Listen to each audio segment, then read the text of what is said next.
Eti ni nani aliyekwambia kwamba wakati sisi tunaomba kanisani tuko bize, tunamtafuta Roho Mtakatifu, tunaomba, wewe umetoa macho yako unataka umuone Yesu?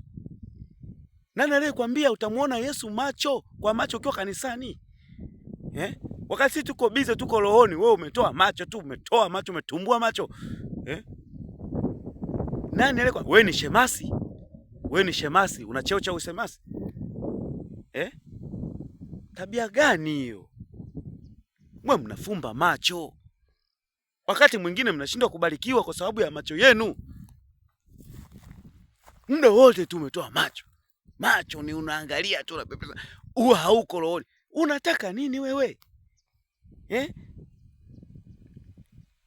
Kwa nini unakuwa unafumbua macho?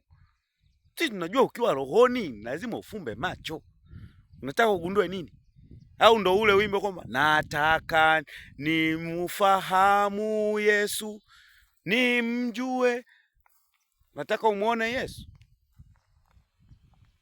Kwa unafumba macho wakati wa maombi. Sisi tuko busy, wana praise, tuna praise, tuna praise kwa rohoni, tunajitahidi kumwimbia Mungu katika roho na kweli, waabuduo halisi. Wewe macho yako wazi, unatoa tu macho muda wote, hata utaki kuelewa kabisa. Utaki kuelewa. Sio kila wakati tutakwambia ufumbe macho, wakati mwingine unaweza ukashangaa unapigwa fimbo.